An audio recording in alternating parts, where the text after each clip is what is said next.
ఆంధ్రప్రదేశ్ రాజధాని అమరావతి అభివృద్ధికి ముఖ్యమైన మైలురాయిగా మారిన inner ring road IRR project ప్రస్తుతం భూ సమీకరణ దశలో ఉంది.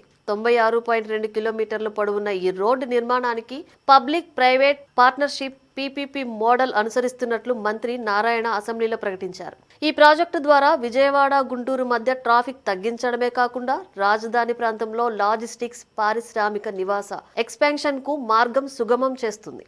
అయితే ఈ భూ సమీకరణ ప్రక్రియలో రైతుల నుంచి విముఖత, ఆలస్యాలు, గత అనుభవాలు ఈ ప్రాజెక్టును సవాలుగా మారుస్తున్నాయి. ఇన్నర్ రింగ్ రోడ్ మొత్తం పొడవు 96.2 కిలోమీటర్లు, వెడల్పు 75 కిలోమీటర్లు. ఇది 8+4 లైన్లు, మొత్తం 12 లైన్ కాన్ఫిగరేషన్లో నిర్మాణం జరగనుంది. ప్రాజెక్టు 2 ఫేజ్లలో పూర్తి చేయాలని ప్రభుత్వం లక్ష్యంగా పెట్టుకుంది.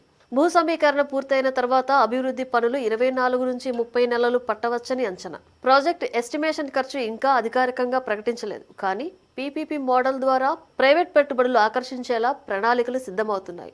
Detailed project report DPR phase 1 కు పూర్తయింది. ఫేజ్ 1లో భాగంగా కేతనకొండ నుంచి నున్న వరకు 67.6 కిలోమీటర్లు. ఈ ఫేజ్ లో భూ సమీకరణను 6 నెలల్లో పూర్తి చేయాలని అధికారులకు ఆదేశాలు జారీ చేశారు. ఫేజ్ 2లో భాగంగా నున్న నుంచి కేతనకొండ వరకు మిగిలిన పొడవు 4 జిల్లాల్లోని 26 గ్రామాల నుంచి ఐఆర్ఆర్ వెళ్తుంది. గుంటూరు జిల్లాలో 14 గ్రామాలు, పల్నాడు జిల్లాలో 3, కృష్ణా జిల్లాలో 6, ఎన్టీఆర్ జిల్లాలో 3 గ్రామాలున్నాయి. ఇది అమరావతి కోర్ క్యాపిటల్ ఏరియాను సర్క్యులర్ రింగ్ రూపంలో కనెక్ట్ చేస్తుంది. ఇది 2018లో గెజిట్ నోటిఫికేషన్ నెంబర్ 850 ద్వారా ఆమోదం పొందింది. ప్రాజెక్టు ప్రస్తుతం భూ సమీకరణ దశలో ఉంది. ఫేజ్ 1కు డిపిఆర్ సిద్ధమైనప్పటికీ మొత్తం భూ సమీకరణకు 5-6 నెలలు పట్టవచ్చు. భూ సమీకరణ ల్యాండ్ పూలింగ్, డైరెక్ట్ అక్విజిషన్ ద్వారా జరుగుతుంది. పూలింగ్ చేయని 2459 ఎకరాల భూమికి డైరెక్ట్ అక్విజిషన్ నోటిఫికేషన్ జారీ చేయనున్నారు.